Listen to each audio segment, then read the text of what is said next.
Bollywood actor Sanjay Dutt एक बार फिर से हेडलाइंस में हैं, लेकिन इस बार वजह उनकी कोई फिल्म नहीं बल्कि 1993 मुंबई ब्लास्ट केस से जुड़ा एक पुराना मामला है। इस केस में सरकारी वकील रहे उज्ज्वल निकम ने सालों बाद कई ऐसे खुलासे किए जिन्होंने एक बार फिर इस दौर की याद ताजा कर दी। हाल ही में दिए गए एक इंटरव्यू में उज्ज्वल निकम ने बताया कि जब संजय दत्त पर अवैध हथियार रखने का मामला चल रहा था तब उन्होंने कोर्ट से उनके लिए किसी भी तरीके की नरमी ना बरतने की मांग की थी। इतना ही नहीं, उन्होंने अदालत से संजय दत्त को 7 साल की सजा देने की अपील भी की थी। उज्ज्वल निकम ने बताया कि उस समय देश के कई बड़े और नामी वकील संजय दत्त का केस लड़ रहे थे। बचाव पक्ष लगातार ये दलील दे रहा था कि ये संजय का पहला अपराध है, इसलिए उन्हें राहत मिलनी चाहिए, लेकिन सरकारी पक्ष की ओर से निकम ने इस दलील का कड़ा विरोध किया।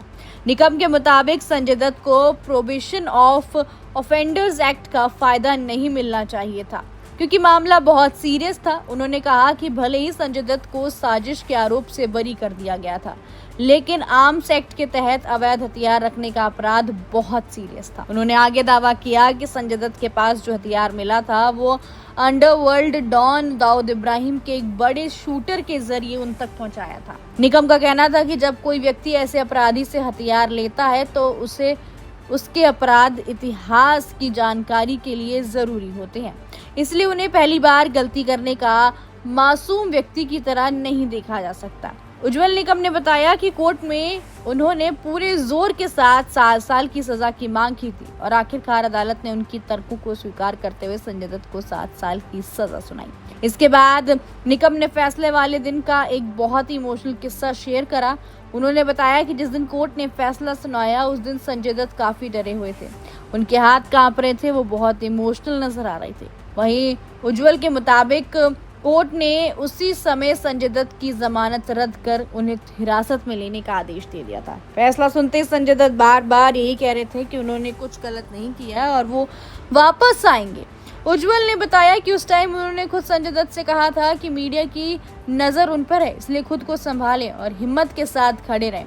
इसके बाद उन्होंने पुलिस अधिकारी को संजय दत्त को हिरासत में लेने का निर्देश दिया। निकम ने यह भी कहा कि कोर्ट में जब भी संजय दत्त इमोशनल होते थे या रो पड़ते थे तो लोग उन्हें यानी सरकारी वकील को इसका जिम्मेदार ठहराते थे, लेकिन उनका मानना था कि वो सिर्फ अपना कानूनी कर्तव्य निभा रहे थे और उनके लिए कानून सबसे ऊपर था। हालांकि इस पूरे मामले में उज्ज्वल निकम ने एक बहुत ही इमोशनल और एक इम्पोर्टेंट बात भी कही। उन्होंने साफ किया कि उन्होंने कभी भी संजय दत्त को आतंकवादी नहीं माना। उनके मुताबिक संजय दत्त ने एक बहुत बड़ी गलती जरूर की थी, लेकिन वो आतंकवादी नहीं थे। निकम ने कहा कि उस दौर में अंडरवर्ल्ड के लोगों से मेल जोल रखना कुछ लोगों के लिए स्टेटस सिंबल माना जाता था। संजय दत्त भी उसी माहौल का हिस्सा बन गए थे और उन्होंने बिना गंभीर यानी कि सीरियस रिजल्ट्स को समझे गलत फैसला ले लिया था। अब कई सालों बाद जब ये खुलासे हुए तो फैंस भी काफी ज्यादा शॉक्ड हैं। So what's your take on this? Please do comment और ऐसी एंटरटेनमेंट से जुड़ी खबरों के लिए देखते रहिए फिल्मी बीट।